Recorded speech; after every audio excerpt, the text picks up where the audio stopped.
Welcome to NFL Daily, where all 32 teams are beautiful, special flowers in the middle of August. I'm Gregg Rosenthal, and I'm here with my friend Mina, the host of the Mina Show, featuring Lenny, host of NFL Live, one of the biggest pavement fans I know. I'm just like a nice person. First hot take of the show, niceness, underrated, Mina. Do you disagree or agree? Now that you said that, I can't crack a joke about whether or not the Falcons are actually a beautiful flower after watching their preseason tape. Sorry, Falcons fans, you know I love you. And I actually have a spin zone, which is, it's good if Tua looks awful, because then at least you can get excited for Michael Penix Jr. How's She's that? coming out swinging. I love it. Yeah, the Falcons are very low for the exercise we're about to do, and I'm alluding to the beautiful flowers of it all, because it's my favorite time of year in terms of interest level of all teams. And so, look, we're 3 weeks out of the season as we tape this, Mina. And like, I'm ready to go. I want it. I'm ready to go. I've had enough of the preseason, all that stuff. But it is like week 1 is my favorite week of the season, because to me, it's like when everything is possible. And I thought it would be fun. This is a very loose, the most subjective rankings show possible, to just go back and forth and choose who we are most curious to see week 1. So this is what this is not. This is not a power ranking. This is not like who's going to be good. I thought of it mostly as like September and week 1-ish, like early in the season. And so maybe some teams are punished a little bit if they're just familiar, even if they're fun to watch. And so it's the most subjective of rankings. And I'll let you go first, Mina. Let's just get going. Yeah, the way you described it is how I interpreted the exercise intrigue, right? Yes. Like a team where, like, I just want to see it. Like, let me see this. Doesn't mean I think it's going to be good. Doesn't mean I think it's going to be bad. I just want to see it.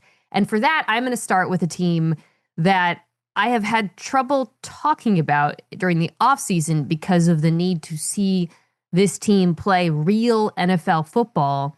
And that's the Indianapolis Colts. Whoa. I feel like this is a slam dunk, easy choice. Greg, we don't know if the quarterback can move. And all camp, and we've been hearing he looks awesome. This is like a miraculous ACL or Achilles, recovery. He is moving like no quarterback has ever moved right after Achilles this close to the injury. Speaking, of course, of Daniel Jones. And I believe it. Like, I've heard this now from multiple people who have been in Indianapolis, who have seen it with their own 2 eyes.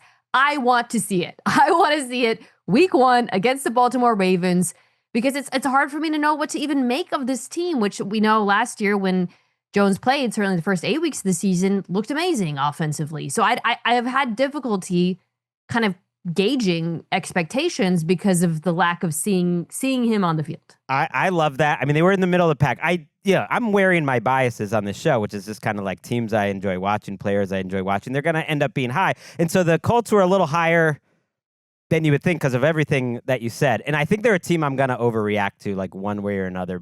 I'm going to try not to, but I'm going to overreact to one way or another the first week or 2 of the season. Because you're right. Like, not only is that a mystery box, one case for them as a fun team to watch week 1 is like, we never saw Charvarius Ward and Sauce Gardner together at all. Lou Anarumo is fun.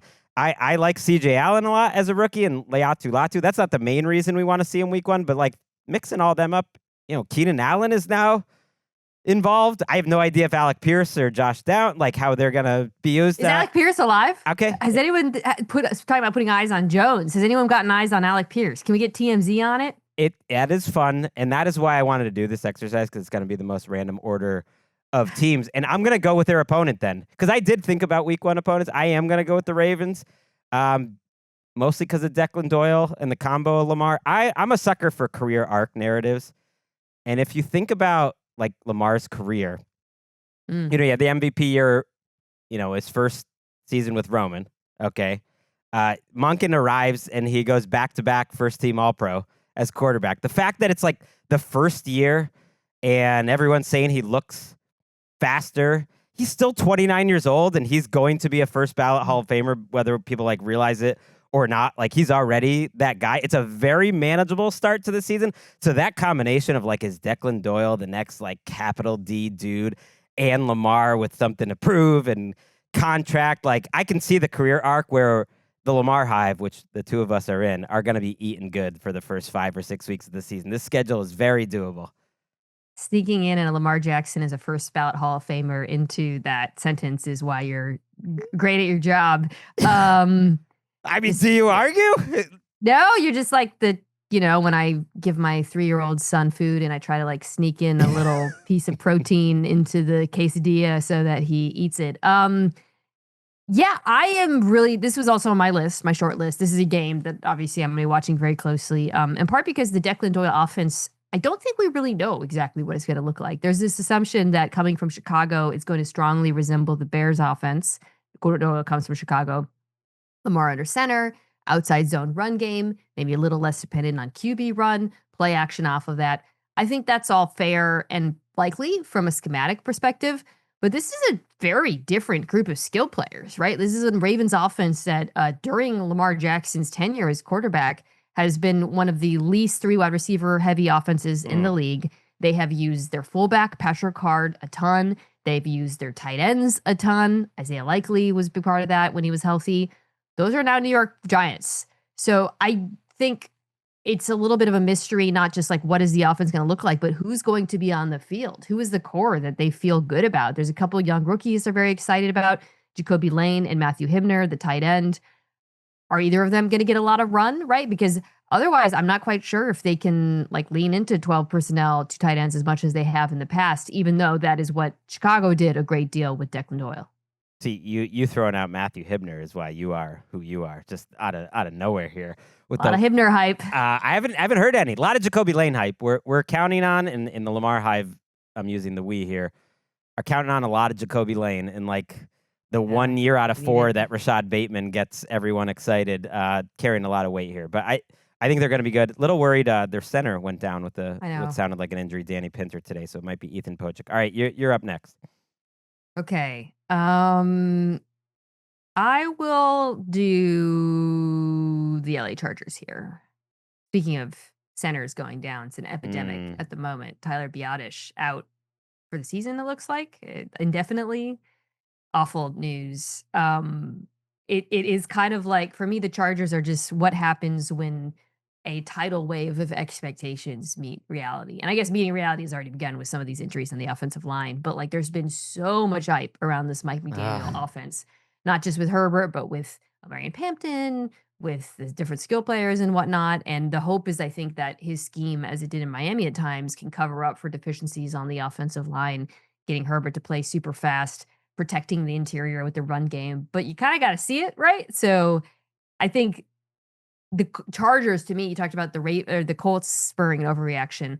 I feel like everyone is going to go either the Chargers going to, after week 1, we're going to say, this is it, we did it finally, or there's going to be a full-on meltdown if it doesn't look as good as advertised. Yeah, I haven't been like the Chargers. The cliche at this point is like they are the media's team, the football hipster type of team. I have been extremely high on them in many seasons, and Herbert, where it hasn't really happened for him. And I feel like I've slowed that role in the past couple off seasons, but it's hard not to feel that way this year. Like the third year of a regime really means a lot to me. The Joe Ortiz, like the vision is all here. I'm influenced stupidly by the Biadasz injury. Like, okay, here we go again. But galaxy brain thinking, what other team drafted a true center in the second round, almost anticipating that their big free agent signing was going to suffer a devastating injury?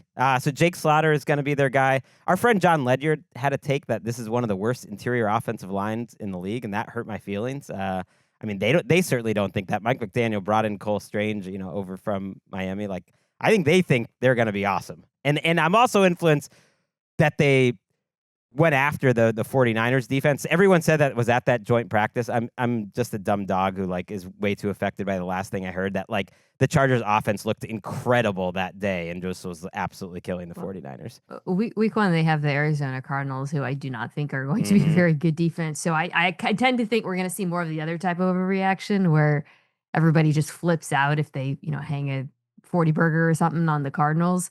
But yeah, I felt a lot better about the guard situation when they had Biadasz, because he's a veteran center. And Slaughter, who played center in college, was going to play guard. Strange. I don't have, hold in too high estimation. But I thought, okay, 3 out of 5 ain't bad. And also we saw in Miami, right? Like McDaniel had an excellent center. They're decent at tackle, and I think that helped compensate for some of the issues otherwise. But now you're looking at the whole three being a little bit dubious, and that's also just been where Herbert has suffered. I'm going to say suffered the most at interior pressure against that chart. Even when they lost Slater and Alt, I always felt like up the middle was where the Chargers really had plays go to die. And you look at this now, and you do worry about it. The schedule maker is giving them Cardinals Raiders at home in like windows that nobody's watching. This is where Justin Herbert and Mike McDaniel can cook. I feel you're right that they're gonna build up everything. The real concern there on the offensive line, I mean, obviously Biotish is a huge loss. Like Rashawn Slater's coming off a torn patella tendon. That is a brutal injury. He has not practiced fully in 2 weeks. That is kind of an underreported story that's been out there. He's supposed to be back this weekend. We'll see. All right, I do have a lot of the best teams near the top, and I'm really disappointed to have to give my son, a Texans fan, the news that Jaden Higgins is out for the season. Oh, I saw that. That happened since we last taped. He was going to have a big part of the offense because they're sneaky thin there. I have no idea if Tank Dell is going to be ready for week 1. I think counting on him to have much of an impact this year is just hopeful. Like, I hope that happens, but he hasn't even practiced fully at all. And then you have Jalen Noel, who hasn't practiced all month either. It's thin. And yet they're this high because, to me, what's the short list of the best defensive backfields? Maybe best defenses, period. But if you just want to like limit it to the secondary of like my lifetime, this century covering the league, like you start with Legion of Boom. After that, it's like the no-fly zone. That was like a 1-year thing, though, for the most. I mean, they built it up, but it's the no-fly zone. It's maybe the early aughts, like Bucks, Ravens, Eagles had a year where Brian Dawkins, Troy Vincent, and I think it was Bobby Taylor were all pros, like that Eagle. Like, but these guys are all young, and they have these pass rushers like all together. This does not happen in many moments of time. Like, this can be an all-time secondary that we're looking at. And so I just want to see it. They're another team like year 3, year 4 of the program of just like, okay, let's ascend. Well, I think this is the best matchup of week 1 too. Buffalo against you, right? Because Texans defense versus Bills offense is going to be about as good as it gets. And then on the other side, you talked about, the Texans offense. I'm interested in seeing, it's kind of like did either of these things improve? Did the Texans run game improve or did the Bills run defense improve? Because those were both really, really bad, like arguably like worse than the bottom of the league last year. So I think, that'll be a kind of a good soft test for both of those sides. And I think also like will set the tone for the Texans season. Like if the Texans can't run the ball on Buffalo, you start to worry about whether this offense as a whole is improved at all, right? Compared to what we saw last year, because that was so bad. They were so bad at running the football last season. And they have a new offensive line. They got David Montgomery. You got a blocking tight end. Let's see if they can at least have some marginal improvement there. Yeah. And I did think about this as like watchable. I used to do a watchability rankings way back at Roto-World. And to me, CJ and Nico Collins are still extremely watchable. They started last season very slow. But adding Jadeveon Clowney, another one of my favorites, to that pass rush too, just like it's all happening. I can't wait to watch this team. I now am realizing this entire exercise, Mina, is just sort of like I'm sick of waiting around and I'm ready to. Yeah, yours are totally different from mine. That's good. That's good. Yours are curiosity. That's good. Curiosity. Well, I was driven by like teams that have kind of made me crazy as an analyst trying to predict. You know what I mean? As opposed to like teams I'm just like flat out like can't wait to watch. Like the Colts, I put number 1 because I just like don't know what to do with this team, right? And the same goes to the team I'm going to go next. Minnesota Vikings, man. That's next on my list too. Now we're the same. Yes, okay. I gotta see it. Kyler Murray wins the job, but did he win by default? Did he win because somebody had to win? What does the offense look like? And that's intriguing to me too, right? Because there's been constant discourse ever since they signed Murray about whether or not he makes sense in a Kevin O'Connell offense. But I think it's possible this offense looks a little bit different. Kevin O'Connell's no dummy. He's not going to try to force a square peg into a round hole. And I'm very intrigued. I talked about this on my show by the addition of Frank Smith from Miami in the run game. Does that look different from what we've seen in Minnesota. So this is one where like it's really just about the offense. Not only do I want to see what Murray actually looks like, but I want to see what the offense around Murray looks like. See, I had him third overall, and I thought I was being cute there. It's a smart one. They are always a mystery box. They are always watchable. I included like in terms of like teams I'm just curious about, teams that could be bad but in an entertaining way. Like even if this goes wrong, I'm going to be fascinated to watch it. I also think it's easy to forget like Flores' defense was all over the place last year. They had weeks where they got crushed. Like midway through the season, their DVOA was like below average, and then they absolutely steamrolled the rest of the way. So they're always fun to watch. But Darisaw is there; he's healthier. Juwan Jennings added to that mix, I think, is going to help the run game. And then you said it, like that's all they've been talking about at camp. Like the offensive linemen, they just could be like, wait till you see our running game week 1. It's going to be a lot different. And I am excited for them to be like a Kevin O'Connell team with the running game. Makes them a lot better. I'm going to go weird here. I'm going to go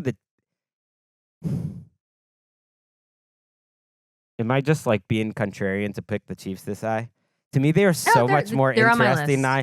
They're so much more interesting now to me in this mold. I've got Eric Roberts behind the glass, a Bills fan, like shaking his head, is like, how are the Chiefs intriguing? But to me, it's a little bit narrative wise. I just needed them to like unplug and restart, and it'd be cleaner if they were different, like especially on field. Like you add Kenneth Walker, and that's intriguing, but you bring back Eric Bieniemy, and still a lot of the people are the same. But Mahomes alone, like the all-time great of the all-time great quarterbacks I've ever covered, in a season like this, coming off an injury when like consensus is they might not even make the playoffs, to me makes them so much more fascinating. And I love like greatness. I love great teams to follow this year than most years.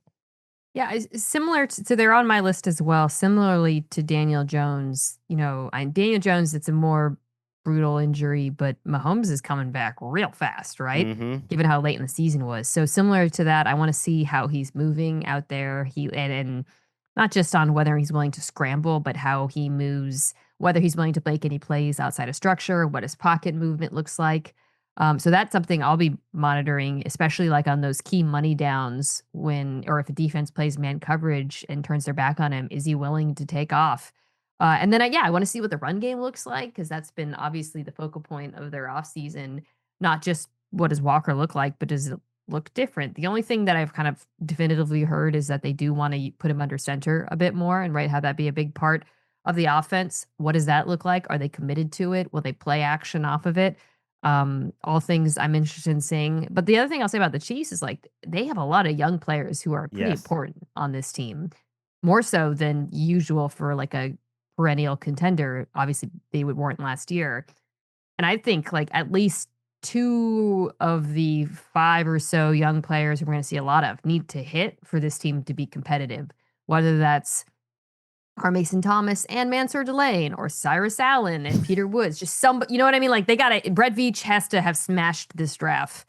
And to be fair, we might not know that immediately, but I think it's something to monitor early on. Yeah, to see like Noah Williams is a second-year cornerback. I don't think a lot of people know that's like a really important. I don't know who they're going to start at nickel, but it's going to be a young player like Shamari Connor. They offer the opportunity to. Like, I don't mind watching the Chiefs lose either. I want Mahomes to be great. Like, I'd love to see that sort of for his arc too. But to me, they're going to be fun either way. How are you feeling about like putting so much on Kenneth Walker? As someone who watched him, it's closely. You watch everyone closely. I hate when people do that and just like ask extra about your home team. But man, he was not when I think about Kenneth Walker, I don't think the word reliable. Like, it was not a consistent arc that he had with the Seahawks. Well, that's another really interesting thing to monitor, is how much run do they give him? Because you're right. First of all, he had injuries in Seattle. At times he struggled with consistency, bouncing a little bit behind the line of scrimmage, but he was very much parts of rotations until the end of that Super Bowl season. Another young player I didn't mention who I thought looked awesome in the preseason game was Emmett Johnson, the running back out of Nebraska. So that's something both from a real football and a fantasy football perspective. I think everybody's going to be monitoring is whether or not they actually, like, is Kenneth Walker going to get the ball 20 times, or are they going to split it up a little bit early on and kind of follow the Seahawks model a bit? Something I don't think we'll know until they actually hit the field. Right, and Cyrus Allen is a late round pick who's popped at camp. They've had these Yeah. stories before. Does it actually like come through for them? I'm fascinated to see them. All right, you're up next. All right, easy choice here. Both of these teams who are playing are interesting, but I'll go with the Philadelphia Eagles. Great offensive experiment. And I say this, I just opened social media and I was immediately served. Maybe this is influencing a lot of posts about how bad the Eagles offense looked today. Mm. The Eagles did not play Jalen Hurts did not play in the preseason. So I'm always reluctant to draw too many conclusions from a preseason start without your starting quarterback or several of your starters generally. But, it looked pretty rough. And it is a grand experiment. Sean Mannion is a first time play caller. The offense that he's bringing is wildly different from what we've seen with Hurts. So this is one where my sort of grand thesis of the Eagles has been it might look a little awkward early on, and the defense, which is going to be awesome, will have to carry them. But it's definitely something I'm going to be watching closely early in the season to see Hurts' comfort level in the offense. Yeah, I don't want people to panic. This is a theme around these rankings and this season is like what's the Succession phrase? Like the same old, but with a vibey new banner. It's like like the Bengals very much feel like that with more under center stuff. The Eagles feel like that. The Commanders, it's a lot of the same people, but it's similar-ish vibes. Where early in the season, like I'm very curious about how it's all gonna look. I'm kind of buying the propaganda in Eagles camp about how it's like a new Jalen Hurts and that it's gone pretty well. I guess the joint practice isn't like Mekhi Lemon hasn't been out there healthy for much or almost all of Yeah. camp, which is a little worrisome. But but you're right. I want to see it. Like I hate that Eagles Giants as wait, that's not week one, is it? It's No, it's Giants Eagles Cowboys. Commanders, Oh, and it's Eagles who Commanders. are Let's just combine those two then. because the Commanders are Yes. same everything Yes. applies to a lesser degree. I think the expectations are less, but like new offense. Like Stephon Diggs getting added to that mix. There's just so much new of that team. And we just did our NFC East preview, so I don't want to repeat myself, but like everything is new on their entire defense. And then you're asking Jaden Daniels to do something that he's never done before. And it's tricky. Like, I feel like all the reports with all the quarterbacks learning under center was like, it looks great. The footwork's great. Lamar's footwork is amazing. Like, everyone that has the new offense, it looks great. Like, but you really don't know until week one actually happens. Yeah, the tonsil injury is just so Mm. brutal too. For that really knocked me. I was like, yeah, let's see it, and then that really knocked me down a peg. I did like the Diggs signing. Um, I think we talked about this when we did the NFC East preview on my pod.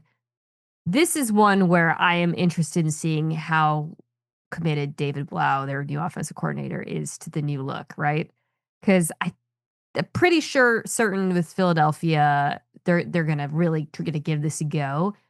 I do wonder for the Washington if there's some struggles early on. Mm. Blau being on staff there, with Kingsbury, if they kind of abandon ship early on and go back to the Cliff offense if it doesn't work. But I hope it works.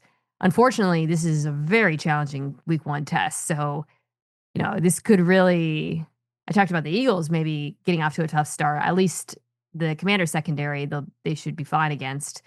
Philadelphia's defense is good, right? So this is a challenging start for Washington. I don't know. I saw AJ Brown, getting past Quinyon Mitchell in those joint practices get me excited. Yeah, the running game too for both teams, and I think that gets lost a little bit in these like transitions to the West Coast, the tree offenses, which I think Washington is going to be a little closer to like McVay, LaFleur than necessarily Ben Johnson. Not that it's all like connected, and sometimes it takes the running game a while to get going. So I'm a little bit worried about that. That's an X factor early in the season for both. I'll do one more, and then we'll take a break.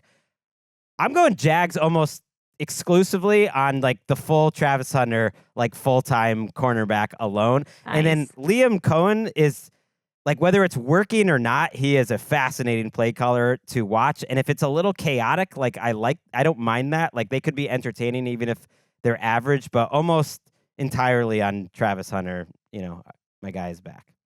Well, if Hunter looks as good as I think he can, and he played a little bit of corner last year, and I thought he looked like he belonged. I really feel comfortable with putting this defense in the top 7. That's how I had them in my top 10 defenses pod. Okay. I think they're extremely balanced. They're extremely well coached.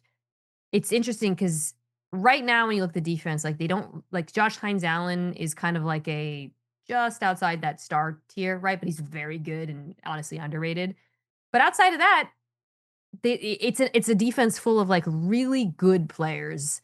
But do they have stars? Maybe Travis Hunter could be that star. He certainly was drafted to be that star. And then suddenly, I just feel like this looks like one of the more balanced teams in the NFL in terms of like fit. I like when I did top 10 offenses and top 10 defenses, and obviously there's some, obvious choices, the Rams, for example. The Jags are one of the few teams in the NFL where I think they have the potential to Mm. be a elite unit on both sides of the ball. It's I remember hearing that from you, and I remember this is like a rare Mina take that I disagree with, and that's good. Which like I look at their defense and I think, like, isn't this a prime regression candidate? They had a ton of turnovers last year.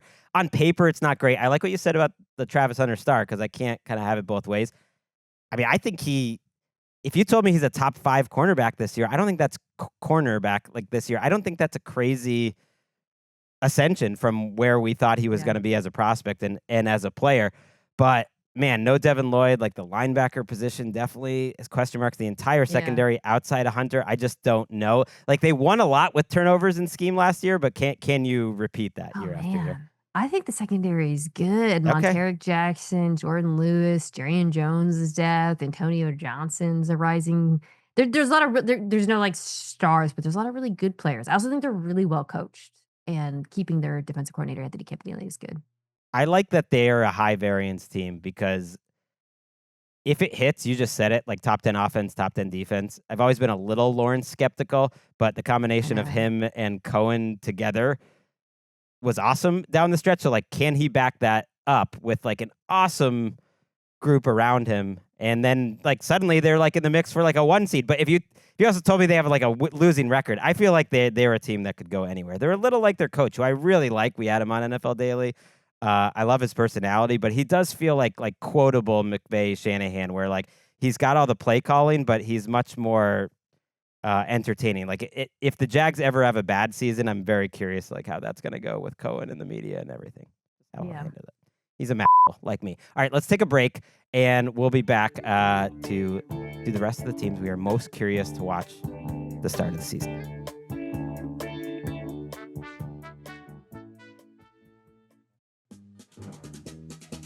Back on NFL Daily.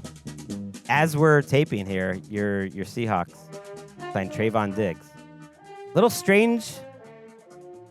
No. What's happened with the Terrion Arnold thing? Yeah. That it makes you worried about the corners that they have. Well, that too. Them signing Trayvon Diggs makes me think they thought they were going to have Terrion Arnold for the preseason and get him ready, and now he's going to be on the commissioner's exempt list. We hadn't hit that on the show yet, and it almost seems like they were somehow surprised about how this is all going down. Either way, I think a good signing. I haven't watched Hard Knocks, so I know that they talked about it in depth, but if they're surprised by Terrion Arnold being on the commissioner's exempt list, somebody should be fired. Well, at some point when the first episode, or maybe it was the first one talking about Arnold, not the third one overall, Schneider expressed that he expected, well, we can get him on the field, we can get him into practice, we can get him, part of the preseason, and then so maybe they were caught a little flat-footed there. But I think Trayvon Diggs is a great signing. I know he's got some weaknesses, and he's another year removed from an injury. Like someone that's shown a high level of play at some point in their career, take a chance on those guys. Totally. One of the very few questions with the Seattle defense is if they want to kick Witherspoon inside at any point for like matchup reasons. You've got Job on one side. Who's on the other? Is it Nehemiah Pritchett, who's a young player, or is it someone else? Is it a veteran? And I think that's why they're looking at all these low-cost quarterbacks. So and they can coach them up better than any team. All right, who is next on your list? Teams most curious to see week 1. All right. I am going to go here with the Cincinnati Bengals. Yes. I was looking to see who they're playing. They're playing Tampa. I think actually both sides of the ball intrigue me, right? Because Defensively, massively upgraded pass defense. Is the run defense any better? Do the linebackers look like they're competent this year? Are they protected by Dexter Lawrence? Dexter Lawrence, who's amazing against the pass, can he bounce back against the run?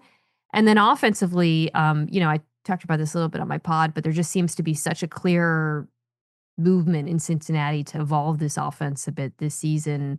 Burrow under center, incorporating Eric All, the tight ends, and all that. So I kind of want to see if they try to, if week one, that's a direction that they go in. They're the team that I'm most afraid is going to bail in like the middle of week 2 because the new offensive structure that they're trying to implant on this team, on Joe Burrow, essentially like isn't working, and then Joe just gets his way and like goes back. Although we don't know that they've always been running the offense his way because like he is demanding it, or whether they just are trying to do what he does best. But some of the reporting out of camp like does sound like the Bengals defense is winning a lot more than you would expect, in Bengals training camp. Well, and then it's Tampa, so that's team assuming Vita Vea is there, you don't want to run on.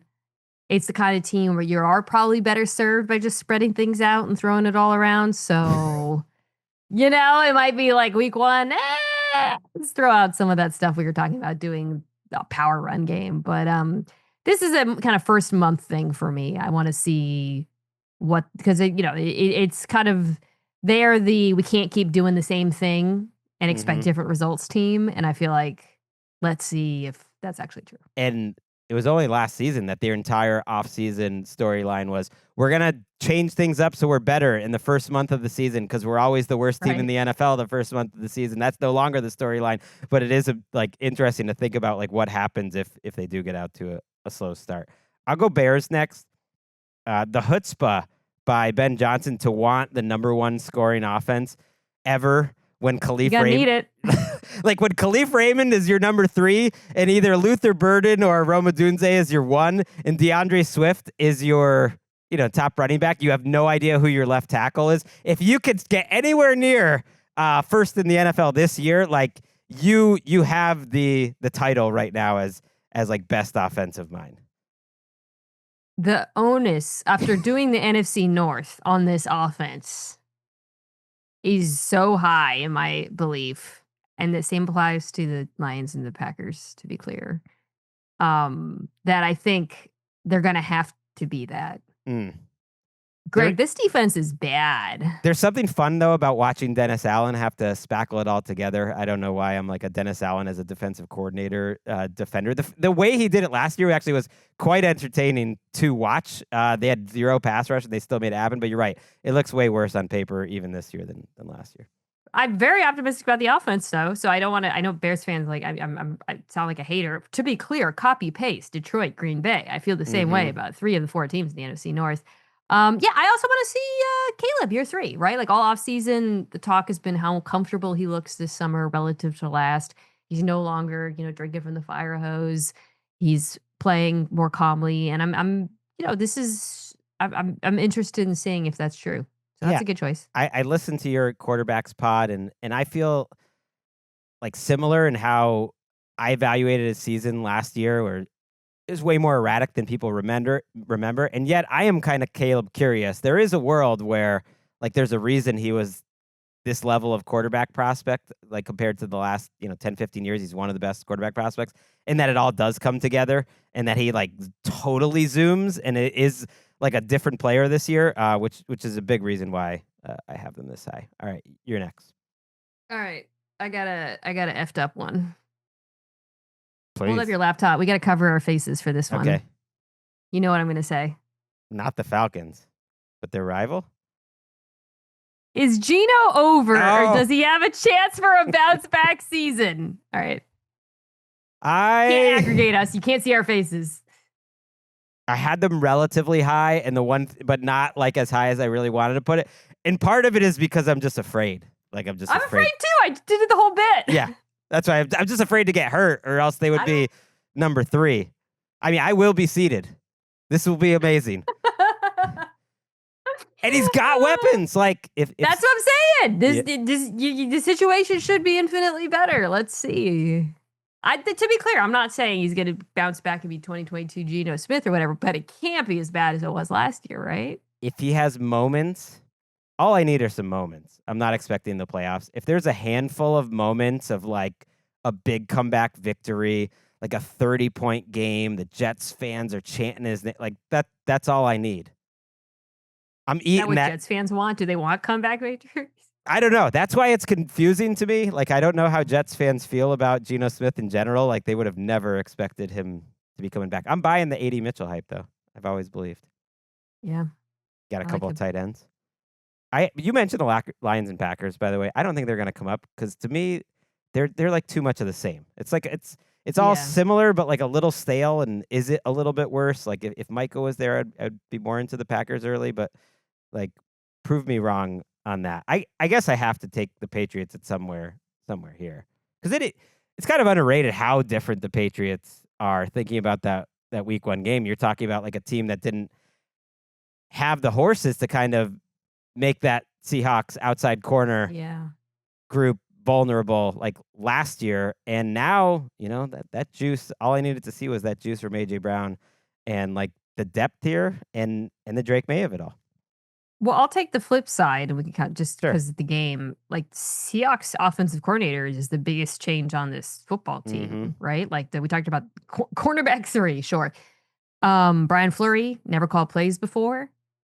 This is going to be a test. I think this Patriots defense is going to be pretty damn good, and their play caller Zach Kerr, I think, has really grown in my estimation. So this is the game that's prime for overreaction city. Because if Seattle's offense looks bad out the gate, there's going to be some panicking, especially because, they let Walker walk, but otherwise they're running it back, right? On offense. They made a priority to bring back Rashid Shaheed. There's players who have returned to health. So they're using the same offensive line, which is crazy. I can't remember last time that's happened in Seattle. So, and then there's, Sam Darnold, the 21st best player in the NFL, according to the NFL 100. So, I just think this is going to be the Seahawks offense in particular is going to be very intriguing on that Thursday night game. Yeah, Wednesday night. Wednesday night. It is strange to think how we're starting the season on a Wednesday. I just love how well they own being badasses on defense. There just hasn't been a team built like them since the last Seahawks team like them, like the confidence. And yet that week 1 game, like I'm kind of with you. I actually think there could be like a lot of points in that game because I have concerns about like the Patriots pass rush and their safety position slow and the linebackers. Like I could see that being like a weird sloppy game where it's like, wait, the Seahawks and the Patriots were in the 30s in week 1. Those are not the teams they turned out to be. Do you feel good about your build? Like Reek Woolen is the guy you'd probably want on AJ Brown. He's not on the team. So how do they handle him with this new look Patriots offense? If AJ Brown, again, this is the overreaction game. Because if AJ Brown goes crazy in this game, the Eagles, like just the noise around it, either way, right? Because if it's dud, you will hear more from Eagles fans than you might the entire season. And look, Josh McDaniels, he doesn't quite have the reputation of like an Andy Reid type, but he has shown up with. Like he shows up in the first couple weeks and knows that like you haven't been able to scout those games, and he just shows up with weird stuff. They were so vanilla in that Super Bowl, which was very disappointing. And I would expect the opposite here. I would expect pace. I would expect it to be crazy.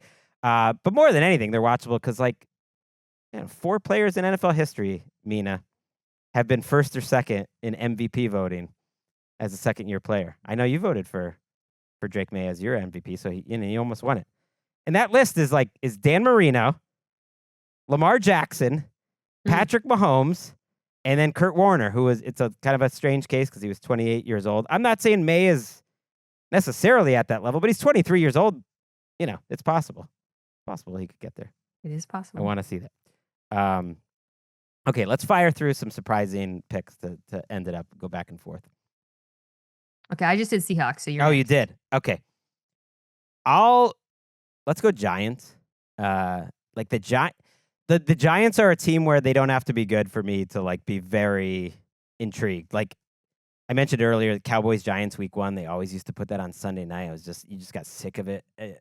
Like another Eli Romo game, and yet this being Sunday night, I'm kind of into because like I want to see Abdul Carter and Arvell Reese on the same team. Dart has his flaws, but he's extremely watchable to me. I have no idea what this is going to look like. It could look bad, but I'll be fine as a slight Giants hater to watch it look bad. But I actually think they're going to be better than people think. I think there's a lot of like top level talent, Maui Noah, like how that all works. In general, I'm just very intrigued by what this team is going to look like in September. Are we going to see Malik Neighbors? Yeah. Big, huge plot line. That's a good one. I'll go Rams defense. Is this the world destroying unit that everyone conceives of at the moment? Yeah, we might be being like, too contrarian to wait this long to talk about the Rams, but I think it makes sense. Well, we feel like we know who they are on some level. I feel like I know who they are. So at this point, it's more just like, are the expectations too high, right? Also, I haven't heard anything about their left tackle, Alaric Jackson, whether or not he's going to be suspended. If he is, that's something to monitor as well in Los Angeles because the offensive tackle position is not an area of great depth for them. And they are a team, they're kind of like the Bengals, but don't get the attention for it. I think they've started under 500 through 4 or 5 weeks of the season for like much of the last 5 years. I'm trying to think, did that happen last year? They started normal last year. They were like 3-2, but for that team, that actually was a slow start. But they've generally been like a slow starting team under McVay. And yeah, I think they're going to feel that extra kind of attention as like the superpower, like the evil empire. I'll go like the opposite then and put the Dolphins this high. I really do want to see Malik Willis as like a starting quarterback and Devon Achane and just the run game alone. I'm just into seeing week 1, partly because I have a feeling that like by December, I'm going to be less interested in the Dolphins. Like the September is probably the time I'm going to be most interested in what Miami is doing. Yeah, I'm interested in how weird they can get. Like Bobby Slowick, here's your chance to get back in the conversation. That's how I feel, right? And not because no one thinks they're going to be great, but if he can do some funky stuff with Malik Willis and that very deficient receiving group, they could become a little borderline league pass type team. All right, I'll go flip back to the heavies. Denver's offense. Does Bo Nix take the step? That's gonna whether or not this team is a legit Super Bowl contender. I mean, they are, but whether or not they're a favorite, that is the whole thing, right? And Jalen Waddle, by all accounts, looks as advertised there. The effect is going to be, or has been touted as being real. So I'd like to see that. Yeah, the Broncos being lower on my list, and Broncos fans think I have it out for them. It is more just about they're the team with the most continuity in the league, literally. Yeah, they are the team with everyone back. It's gonna be awesome. Your defense is gonna be awesome. My biggest issue with them and the Chiefs and the Chargers, because I do consider the Chiefs real deal contenders, like to win that division, is that only one of those teams can win the division. And it's just tough. I think that division is like whatever you think of like the division power rankings or like that division is even better, I feel like, than given credit for. And it's gonna be tough. Like at least 2 of those teams either aren't making the playoffs or are having to win 3 road games to make the Super Bowl, which is tough. I'll put the Raiders then as my next team as part of that. It would be a lot different if we knew Mendoza was starting week 1.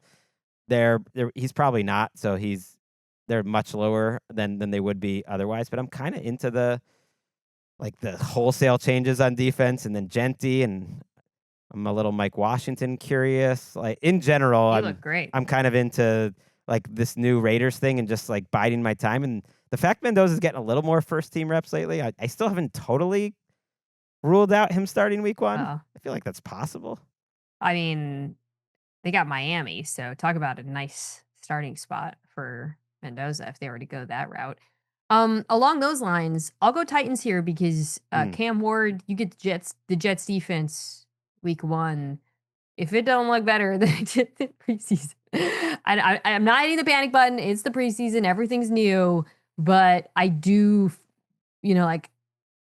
I really hope it looks better at the gate. Yeah, the only reason I had them low was it was irrational, but now I like Cam Ward so much that I just don't want to see him struggle.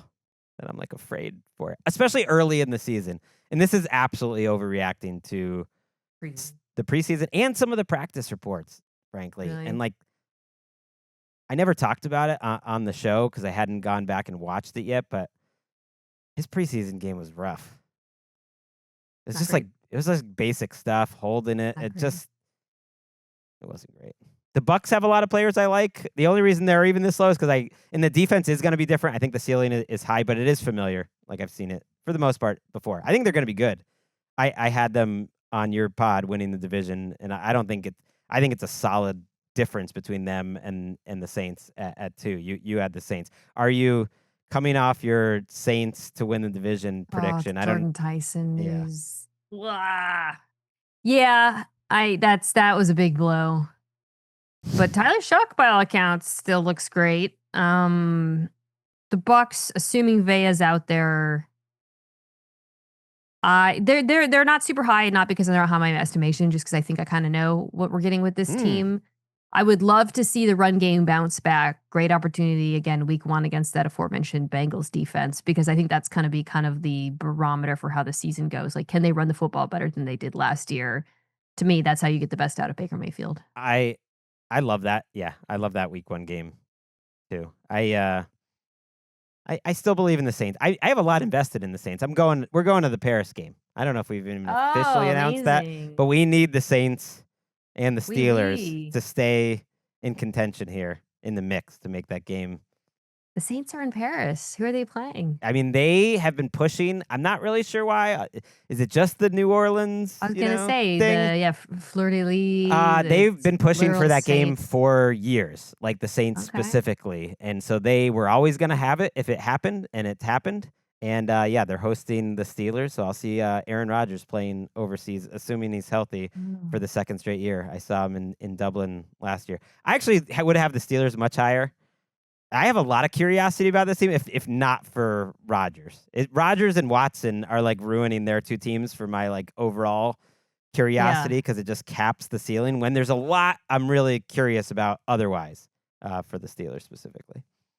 Yeah, I just texting you about listening to a podcast had the Steelers as a top 10 offense. I feel like I know where so I'm about to tape my AFC North pod, and I will say, flipping to the other side of the ball, there's some intriguing things happening with the Steelers defense. Patrick Graham, new defensive coordinator. I think there might be some changes there finally. They're a very talented unit as well. I kind of, after doing my season preview, I regretted not putting the Steelers defense in my top 10 defensive pod. Yes. So. Patrick Graham has a sneaky upgrade potential on Mike Tomlin, which feels harsh, but he was there for a while. And I'm just saying, as like a defensive coach who's going to mix things up with extremely talented front 7. And I think the secondary is going to be good enough. I apologize to the teams that haven't made the list because there aren't many. Done most of the It's league, Cardinals. Yeah. It's the Panthers. I like the Panthers. They're likable. They're like the Bryce Young of teams. They're Jalen spunky. Phillips and Devin Lloyd look. Yeah. You got what you paid for. Holy mackerel. Both those guys in the preseason game looked awesome. I'm curious. Like the Browns, the young core there, I'm very interested to see how that looks. And then the where we're parking our car in the same garage is, I think we both had the Falcons 32nd. At least I did. I did make like a full list just in case, It's a crime against football that a team with Bijan Robinson feels this vanilla and boring going into a season. I'll say what I said about the Falcons this week. Michael Penix Jr., you will never have a better chance than this year coming off of the injury. Like the springboard is there. Tua looked awful. Did they go against the Yeah, they went against the Broncos. Having the Falcons starters on the field, most of them, versus the Broncos starters was like one of those holy crap, like the talent discrepancy, the moment, just like, oh my God, this Broncos defense is terrifying. And they say they don't game plan in the preseason. I'm sure they didn't specifically for Atlanta, but Vance Joseph was running those blitzes. and Sean Payton was literally talking trash at halftime with his home crew. He genuinely hates the Falcons and their fans, and I think it was a little bit of Saints-Falcons like coming out in the preseason. There were a few defensive coordinators that took me by surprise. Like Flores, obviously, but he was the one who hit the blitzer hit Jackson Dart. But like Jesse Minter, excuse me. Just like, hey, if we're gonna like rep it with our starters in practice in the joint practice. Let's rep it with our backups. So they'll be ready. For thee, but not for me. I actually ended up saying I don't think the Eagles were ready for it. No. But yeah, the Falcons. Listen, if Michael Penix Jr. comes back and is healthy and can make this interesting, then I will be reinvested in this team. And I know we've both been. I think in your words, did you call it Cardinals curious coming into the season? I saw that floating around. Maybe it was Heifetz. Our friend Danny Heifetz might have mentioned that. They are going to be fun. They should have been higher on this list. This is why I talk about the flowers. Like I saw you talk about the skill position group. It's like great. It's great. I'm excited for every single one of these games. I am too. Week 1, best time of year. It is Mina time of year. It was the summer of Mina between Jeopardy and the Bake Off. That was this summer too, right? That feels so. Last summer. That was last summer. I was like, that feels so long ago, and it really was. It was last summer. The spelling bee is what I was thinking of. It's always Mina Kimes time. Check her out on the Mina Kimes show featuring Lenny. Thank you. We'll see you soon, Mina. Thanks for having me, bud. We will be back in this feed with our first fantasy-specific show leading up into fantasy drafts. We have Josh Norris, one of my absolute favorites, on the show, and we're going to do a Josh Norris type of show. 9 fantasy truths everyone's getting wrong, something like that. We'll see you on Friday.